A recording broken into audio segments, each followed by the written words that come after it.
Magandang araw mga masugid kong tagapagkinig at mga solid supporters dyan sa ating mumunting channel. Sana po yung ibang nakinig dyan na hindi pa nakasubscribe ay maaring pindutin lamang po ang subscribe button at i-on ang notification bell para updated kayo sa mga aking bagong uploads na videos. Ngayong araw ay may babasahin na naman tayong isang kwento na pinamagatang Nagmahal ako ng aswang. Hindi ko akalain na sa likod ng mga matang kasing linaw ng sapa sa umaga ay may nagtatagong dilim na kasing lalim ng gabi. Ang pangalan niya ay Clara. Dumating siya sa aming baryo sa Sitio Maligaya noong panahon ng gapas. Siya ay tahimik, maputla ang balat na tila porselana at may halimuyak ng sariwang dama di noche. Ako si Mateo, isang hamak na magsasaka at gaya ng iba, nahulog ako sa kaniyang misteryo. Nagsimula ang lahat sa isang nakaw na tingin sa pangpang ng ilog. Sa loob ng 3 buwan, naging magkasintahan kami. Si Clara ay maalaga, ipinagluluto niya ako ng paborito kong kinataan. Bagaman, napansin kong hindi siya kailanman kumakain kasabay ko. Palagi siyang busog o kaya naman ay masama ang pakiramdam. Mateo, madalas niyang sabihin habang nakasandal sa aking balikat. Kung sakaling malaman mong hindi ako ang inaakala mo, mamahalin mo pa rin ba ako? Tumatawa lang ako noon. Kahit ano ka pa, kantuman o diwata, ikaw lang ang ititibok ng puso ko. Hindi ko alam na seryoso pala siya sa tanong na iyon. Nagsimula ang bulong-bulungan sa baryo nang namatay ang mga alagang hayop ni Mang Tasyo. Tuyot ang dugo ng mga baka at tila kinuha ang mga lamang loob nito. Sinundan ito ng pagkawala ng isang sanggol sa kabilang purok. Kasabay nito, napansin ko ang pagbabago kay Clara, ang pagkabalisa. Hindi siya mapakali kapag naririnig ang huni ng tiktik sa gabi, ang amoy. Ang dati halimuyak ng bulaklak ay napalitan ng malansang amoy na pilit niyang itinatago ng pabango. Ang kakaibang pagkilos. Isang hating gabi, nagising akong wala siya sa tabi ko. Natagpuan ko siyang nakatitig sa buwan sa bintana. Ang kaniyang mga balintataw ay tila nagiging manipis na guhit gaya ng sa pusa. Isang gabi ng kabilugan ng buwan, hindi ako nakatiis. Sinundan ko si Clara nang palihim siyang lumabas ng aming dampa. Pumasok siya sa masukal na bahagi ng gubat doon sa ilalim ng isang malaking puno ng balete. Nasaksihan ko ang isang bagay na humasak sa aking katinuan. Narinig ko ang lagutok ng kanyang mga buto. Ang kanyang katawan ay tila nahahati sa dalawa. Ang itaas na bahagi ay dahan-dahang humihiwalay habang lumalabas ang mahahabang pakpak na tila balat ng paniki. Ang kanyang magandang mukha ay naging kasing pula ng sariwang dugo. Hindi ako nakagalaw. Gusto kong sumigaw pero tila may bumara sa aking lalamunan. Nang lumipad ang itaas na bahagi ng kanyang katawan patungo sa kabahayan, naiwan ang ibabang bahagi nito. Ang mga binti na mahal ko, nakatayo lang doon, walang buhay. Bitbit ang isang dakot ng asin. Lumapit ako sa ibabang bahagi ng kaniyang katawan. Ito ang turo ng mga matatanda. Lagyan ng asin ang putol na bahagi para hindi na sila muling magdugtong. Pero habang hawak ko ang asin, naalala ko ang kaniyang mga ngiti, naalala ko kung paano niya pinunasan ang aking pawis noong ako'y may sakit.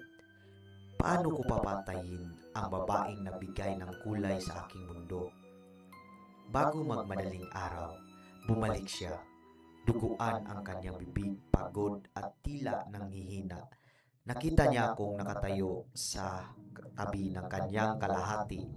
Hawak ang asin. "Mateo!" bulong niya.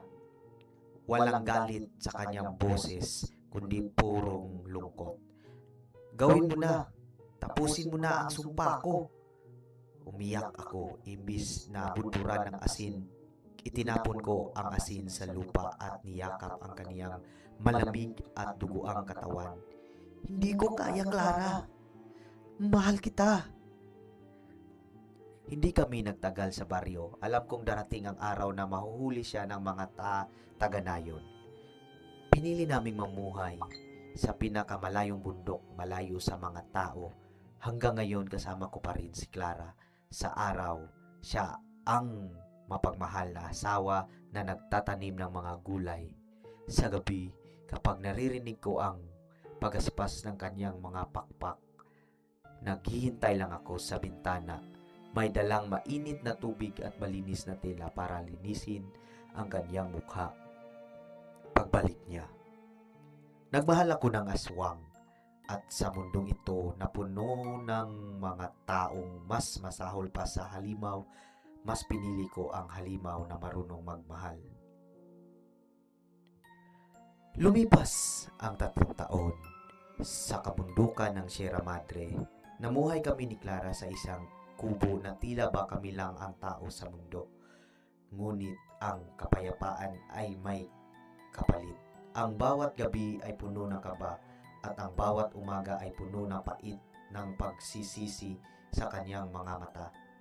Isang gabi, sa gitna ng malakas na ulan, nanganak si Clara. Hindi ko alam kung paano nangyari dahil sa mga alamat. Ang mga gaya niya ay hindi nabibigyan ng supling. Ngunit naroon ang aming anak, isang napakagandang sanggol na babae na pinangalanan naming Lera. Akala ko ito na ang simula ng aming normal na buhay. Ngunit habang lumalaki si Lera, napansin ko ang mga kakaibang bagay. Ang kanyang balat. Sa ilalim ng sikat ng araw, ang balat ni Lera ay tila nagkakaroon ng mga kaliskis na kasing ningning ng pilak. Ang kanyang hilig. Sa edad na 2, tumatanggi siyang kumain ng kanin. Ang gusto niya ay hilaw na karne. At ang kanyang mga mata ay nagliliyab sa dilim gaya ng kay Clara. Ang katahimikan ng aming tago na paraiso ay nabulabog ng isang grupo ng mga mangangaso at mambabarang mula sa kapatagan ang nakatuntun sa aming kinaroroonan. Pinamumunuan sila ni Sergeant Gardo, isang lalaking may malalim na galit sa mga aswang dahil sa pagkawala ng kaniyang pamilya noon. "Mateo!" sigaw niya habang pinalilibutan ng mga armado ang aming kubo. "Alam naming itinatago mo ang halimaw. Ibigay mo sa amin ang babae at ang anak niya bago pa kami ang gumawa ng paraan." Nanginginig si Clara. Hawak niya si Lera sa kaniyang bisig.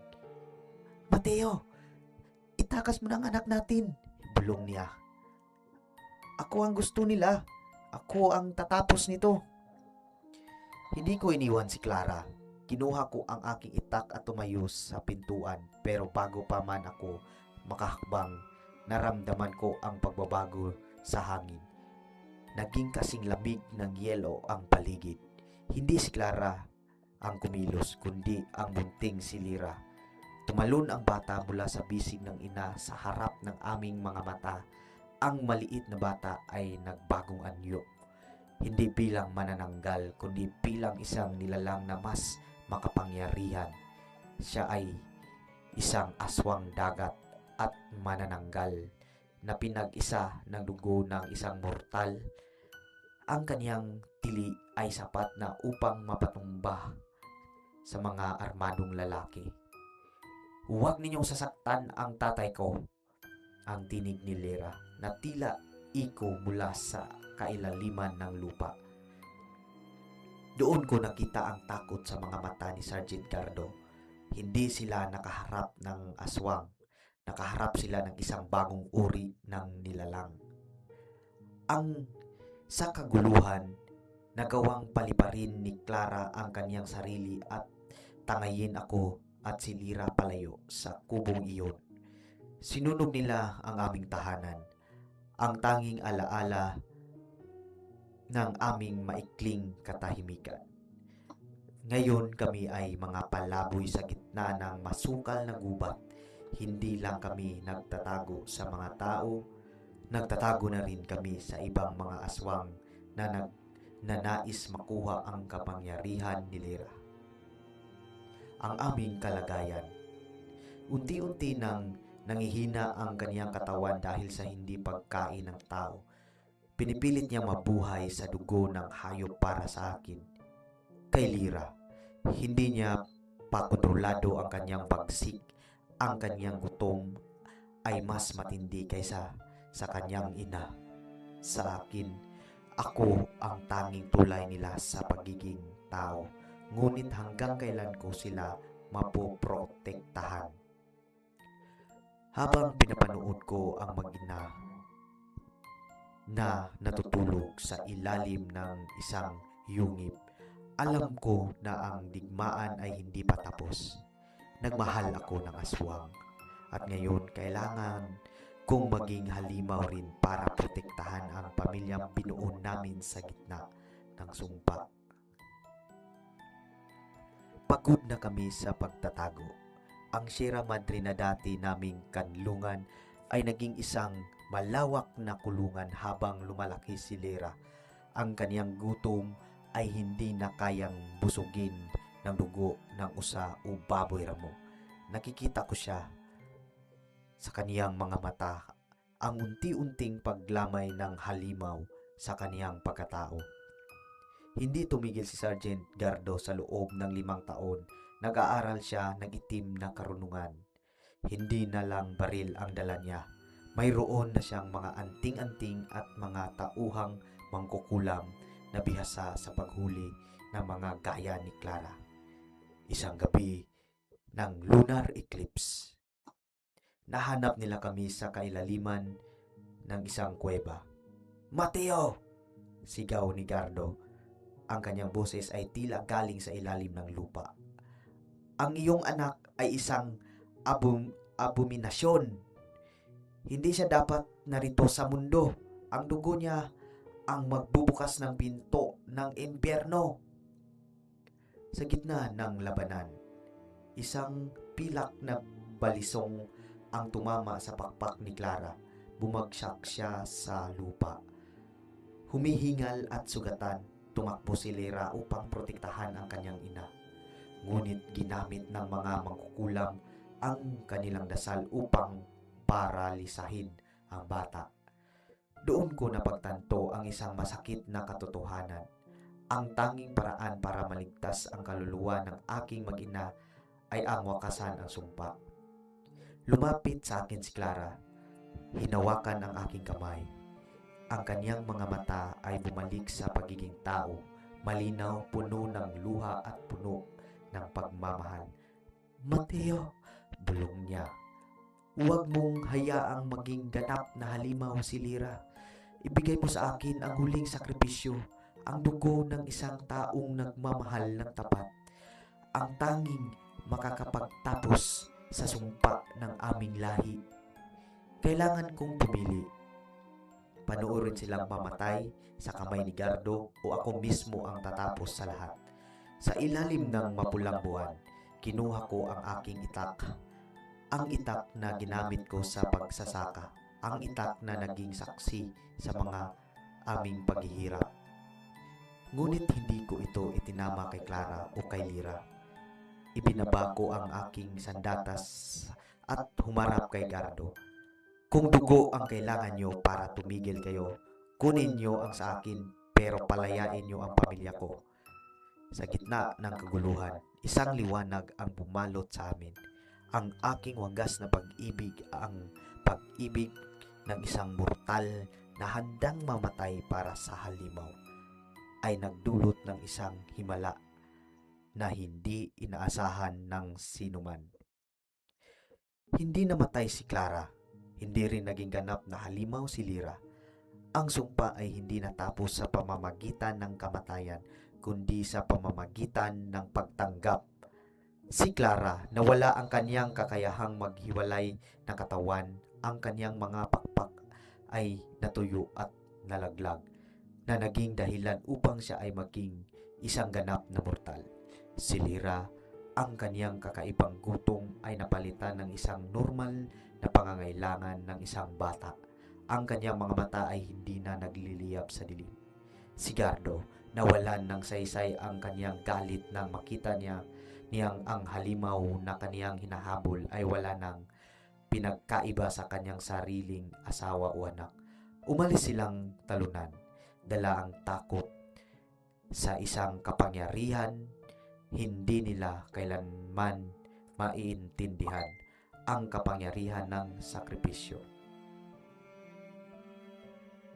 Maraming taon na ang lumipas. Nakaupo kami ni Clara sa baranda ng isang maliit na bahay sa isang bayang walang nakakakilala sa amin. Puting-puti na ang aking buhok at si Clara ay tumatanda na rin, isang bagay na dati ay imposible para sa kanya. Si Lyra ay isang ganap na dalaga, nag-aaral para maging isang manggagamot. Nagmahal ako ng aswang at sa dulo ng lahat, napatunayan ko na ang pag-ibig ay hindi lang para sa mga banal. Minsan, ang pag-ibig ay mas lalong nagiging totoo kapag niyayakap mo ang kadiliman ng isang tao hanggang sa magiging liwanag ito. Salamat sa pagsama sa kwento ni na Mateo at Clara. Hanggang sa ulit nating kwento. Maraming salamat at huwag kalimutan yung subscribe button sa pagpindot.